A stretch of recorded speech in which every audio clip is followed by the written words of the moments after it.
Crime Does Not Pay.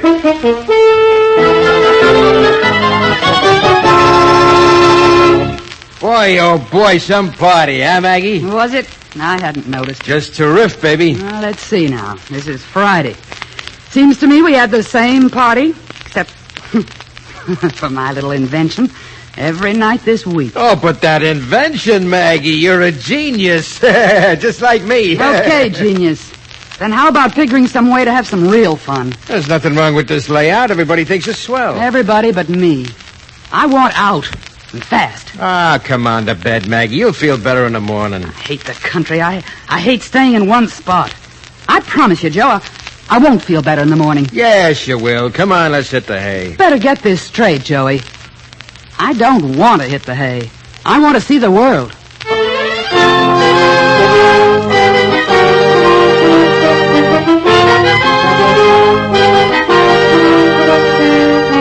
In the interest of good citizenship and law enforcement, we present Crime Does Not Pay, based on the famous Metro-Goldwyn-Mayer series of short subjects. In just a moment, you will hear Ingenious Woman, starring Barbara O'Neill.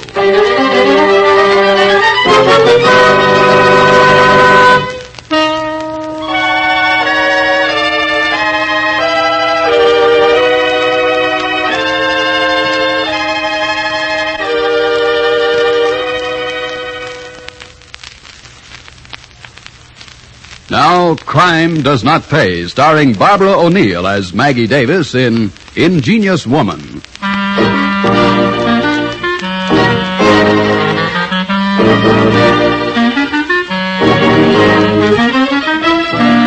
They were riding high. Joe Davis had the perfect layout. A huge house on a back road within reach of a good-sized city, but still isolated. The gang loved it, from Joe himself all the way down the line to Snoopy Stark, who just drove the getaway cars.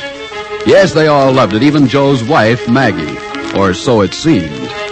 And their parties were something to talk about out there where noise and general rowdyism couldn't disturb any neighbor.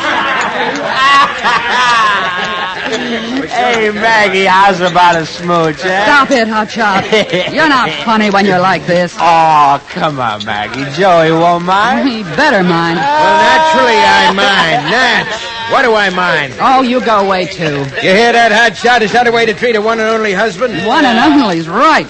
When they made you, they took one look and gave up in disgust. What's with you, Maggie? This is a swell party. Yeah, sure. Exactly like the party last night, and the night before that, and the night before that. So what? So plenty.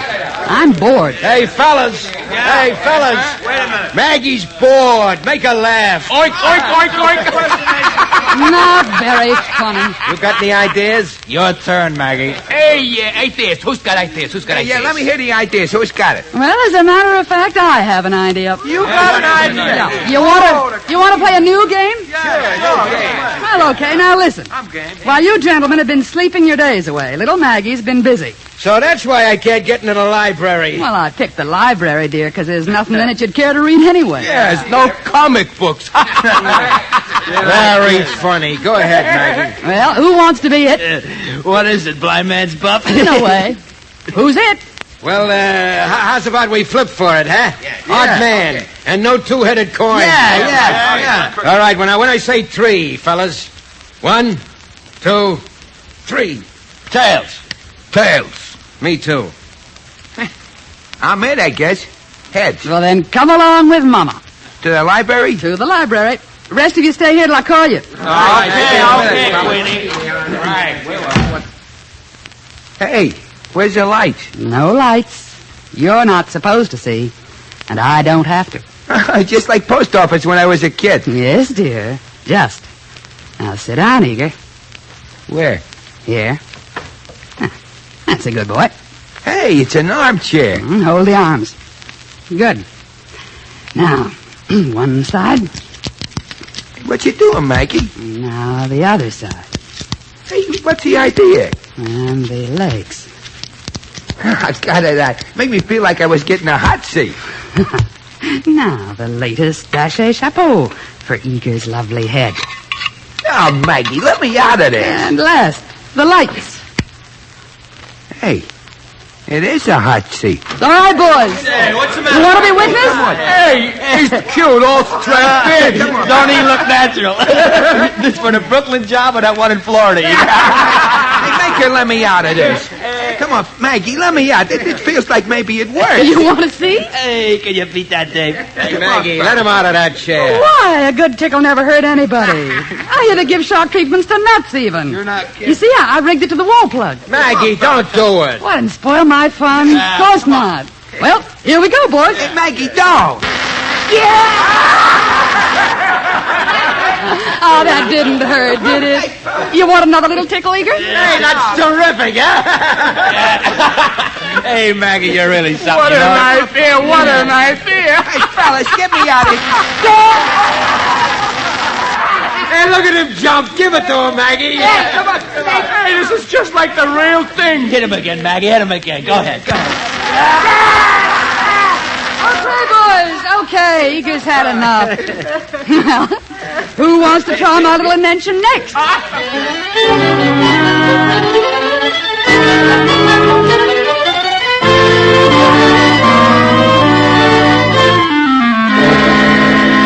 Boy, oh boy, some party, huh, Maggie? Was it?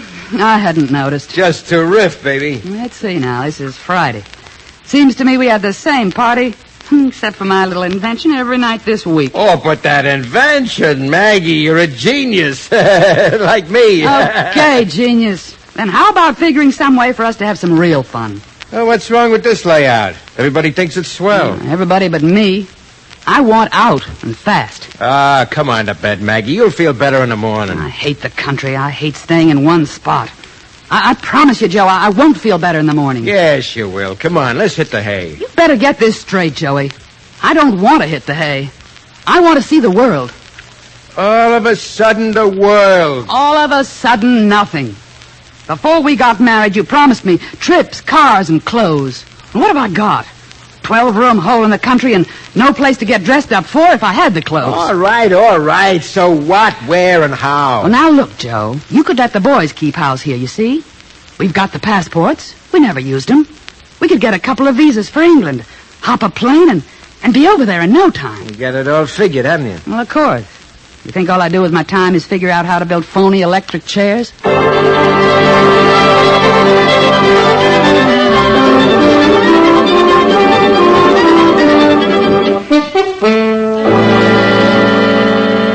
I must say, Mrs. Davis, having you over here is both a pleasure and a profit. Well, thank you, Albert. You're sweet. Of course, we've had our own methods of operation, but you Americans are most efficient. Yes, quite. What is it here, Lennon? Your caps on the slow Oh, side? not at all, Davis. Manpower shortage, the war and all. Well, the pickings ought to be terrific. Not quite that, Mrs. Davis, but good enough. Well, what's holding you back? Hot cars ought to net you plenty if you have an organization. We have the organization, but so has Harry Layton. Who's that? Well, Harry controls the south of England. He's been expanding his activities in our direction. Well, why don't you stop him? His gunners are as good as ours. We aren't especially anxious to have any of our boys hurt. Hey, you gotta take chances sometimes. In this racket, you don't have to. We'd be very happy to listen to a suggestion, Mrs. Davis. Now take it easy, Maggie. You boys ever rig a torpedo under a hood? El? Never heard of it. Me either. If you'd be so good, Mrs. Davis. Well, it's really quite simple. All you need, basically, are a few sticks of dynamite and some wire. Since the war explosives are plentiful, your American factories sent us some marvelous supplies. Kind of underground Marshall Plan, you might call it. Fair enough. Well, now then, this is the way you might do it. First, you'd have to have access to your friend Harry's car. Simple enough. And then you have your torpedo ready with a primer that'll go off on a 6-volt battery. I begin to see. Connect the primer to the battery. Blow yourself up? No. Connect it under the car's hood to the terminals of the ignition switch. That's my wife, fellas, the electrical wizard. Which is the feminine of that word, Joey? Yeah, it's the same thing. Go ahead, teacher. Well, it's obvious, isn't it? Friend Harry turns on his ignition. Boom. No more car. No more Harry. And no more competition. Might be worth a try. Think so, El? Worth a try. I'll say so. And quite efficient. Yes, most efficient. in a true American fashion.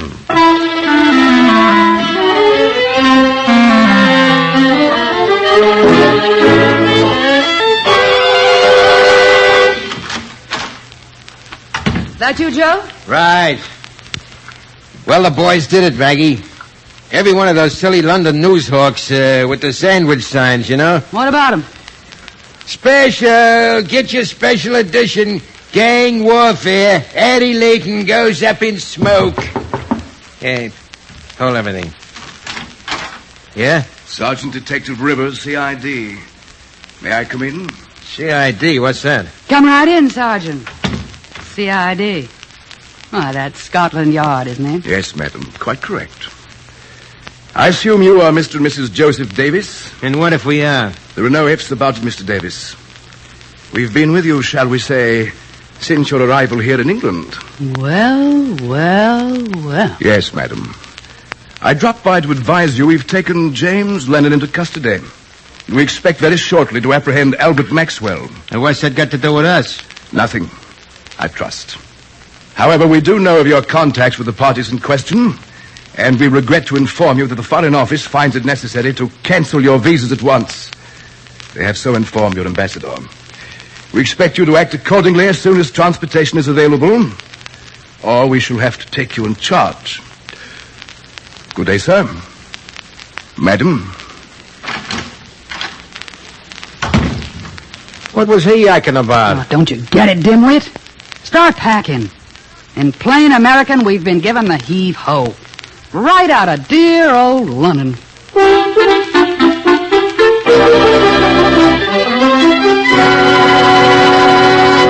In just a moment, Crime Does Not Pay will continue with Ingenious Woman.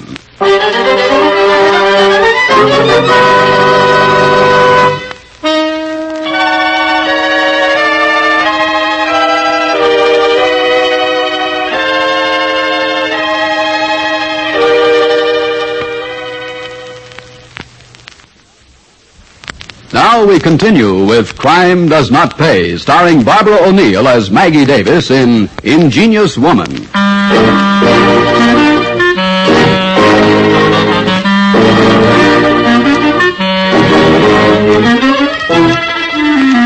While Maggie packed their trunks and bags, Joe Davis tried for space on planes leaving England.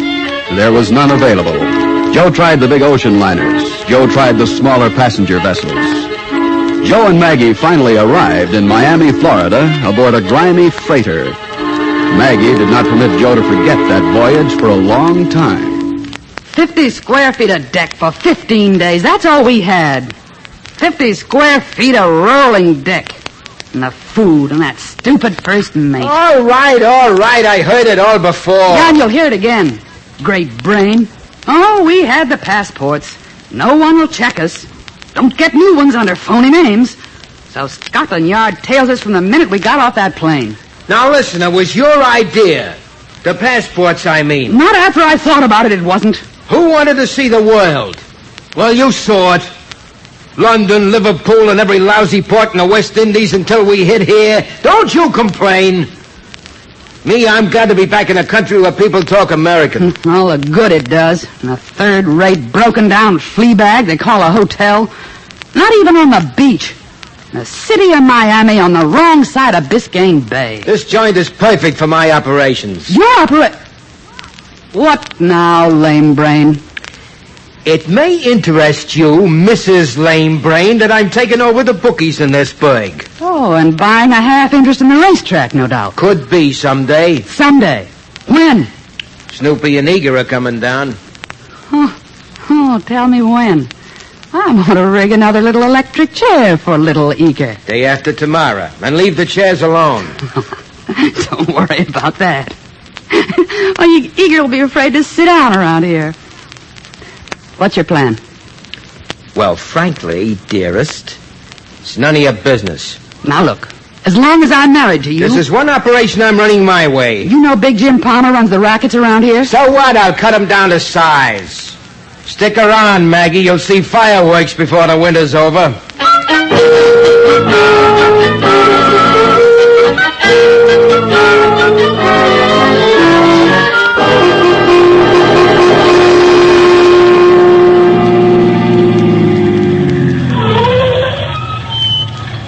Hey, Eager. That's the jerk on the corner. Right. Hold the phone. We'll show him, huh, Snoopy? Yeah, we'll show him, boss. Hey, you taking the bets around here? What if I am? Joey Davis takes his cut direct. You working for Joey? I don't kid about that. Joey's sitting right in the car this time to back me up. Pay. 10%. Says you. Here's the pigeon, fella. Hey, Joey, it's a frame! Yeah, get going, quick. Where's Eager? Eager's dead. Didn't you see him get it in the head? Now drive before they cut us to pieces.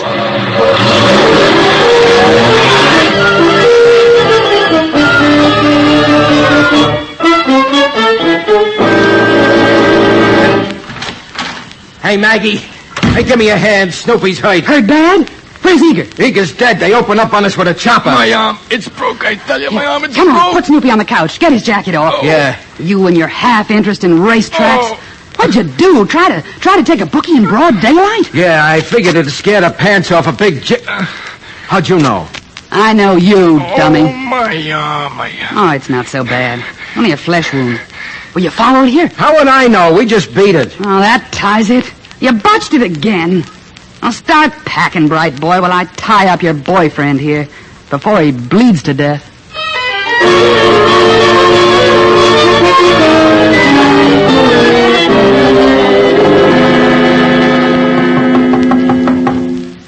In a minute. Oh, Hello, Maggie. Remember me? well, nobody forgets Jim Palmer. Right. Except maybe that bake brain you're married. What's your spiel? Still sticking to him, kid? You want a job with me? I said, what's your spiel? Joey here? He's out. Looking for a drugstore. Hey, is anything open on Sunday in Philadelphia? My eyes are. Wide enough to see a character in town I want out of town.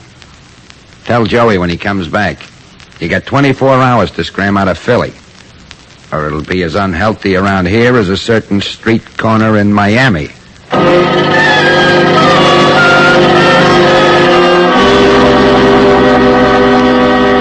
I sure miss Snoopy. Don't you, Maggie? Yeah, like a hole in the head. He's probably having himself a time on that farm. Uh-huh. If there is a farm. Oh, there is. I saw pictures of it once. And his uncle and aunt. Good place for Snoopy. But the pigs? Ah, can't you ever say anything decent about anybody? Why should I? What have I got? Except you? Ah, nuts. I'm going out. Where? Out. I'll tell you after I've been there. Maggie, my girl. You soft in the head, sticking with this jerk. Oh, quick trip. Hey, Maggie. Two of Jim's boys, Rod Stabbers and Shiv Hines, across the street. Oh, what are they doing? Waiting for a streetcar? No. For me. Say, you got the shakes. Jim chased us out of Miami and Philly, not New York. Well, I didn't tell you. I got a message. Out of New York, too. I thought we could maybe hide out. You thought? With what? Where's my hat? Hey, where you going? To the movies. There's a swell gangster picture up the block. Oh, no, Maggie, cut it out. You can't leave me alone. Oh, they won't try anything here. Too many witnesses. Anyhow, they'll wait for night. Stay here, crumb bum. Maybe I'll think of something to get you out of this. Oh, Maggie, no, have a heart. Maggie!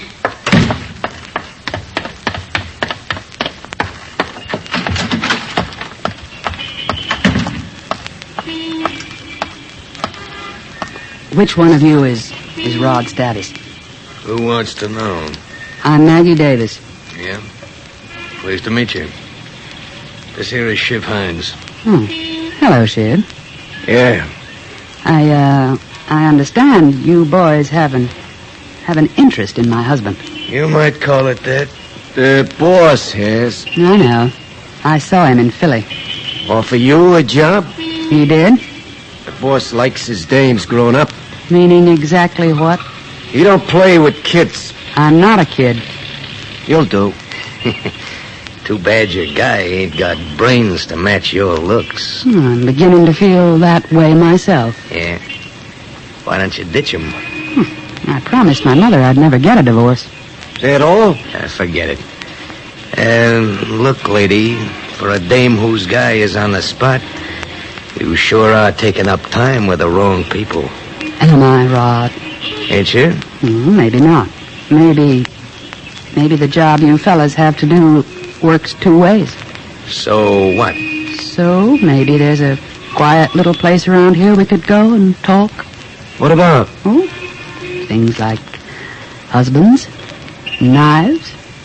You like to talk about knives, don't you, Shiv?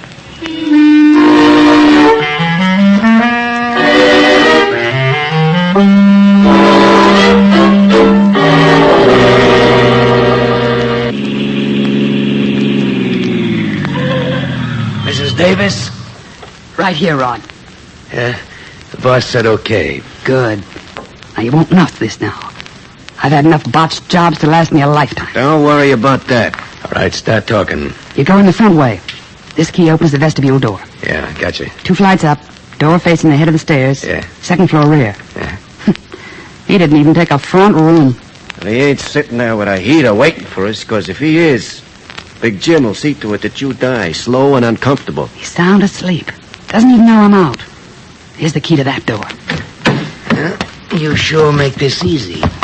Yeah. Hey, maybe we can do an ears job. A what? Red holds his ears. I say, look at us, Joey. Then I slit him.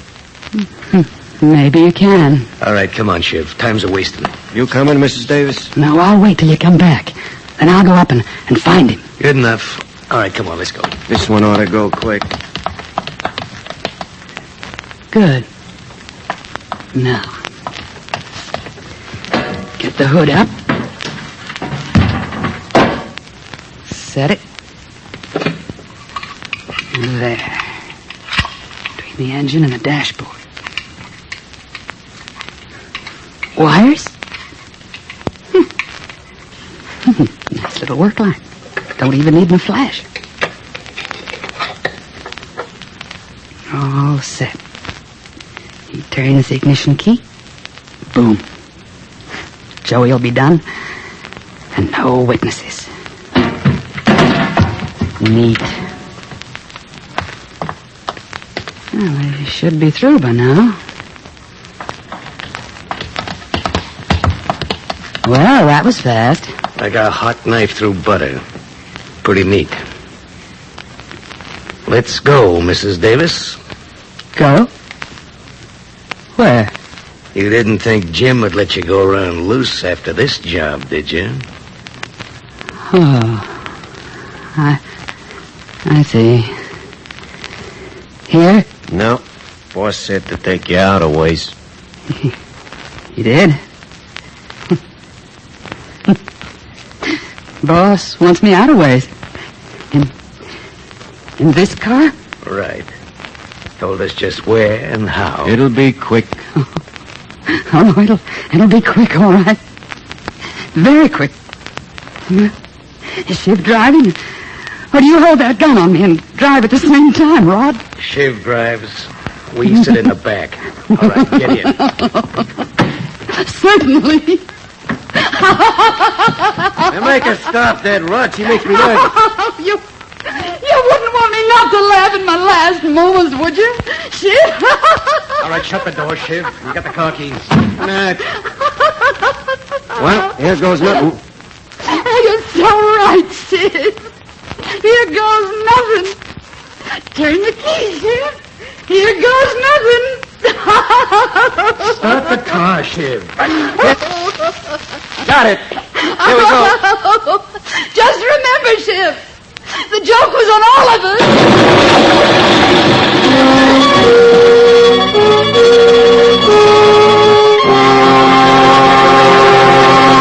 Crime does not pay.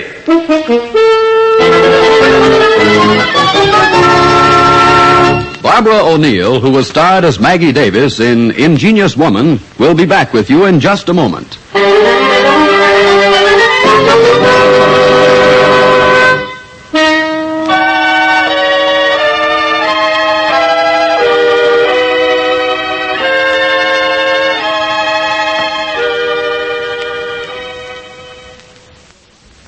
Now, here in person is Barbara O'Neill. I think the story of Maggie Davis, a woman who finally destroyed herself, is something to think about. Actually, where does the fault lie? With the woman herself? Or does the fault lie with a society which failed to provide proper channels for this woman and her talents? That is something to think about as we evaluate the losses caused by crime to ourselves as well as to the criminals. That is something to think about each time we reiterate the phrase, crime does not pay. Thank you, Barbara O'Neill. Crime Does Not Pay is written by Ira Marion and directed by Marks B. Loeb, with music composed and conducted by John Gart. Technical advisor is Burton B. Turkis. The events, characters, and names used in the story you've just heard are fictitious. Any similarity is purely coincidental.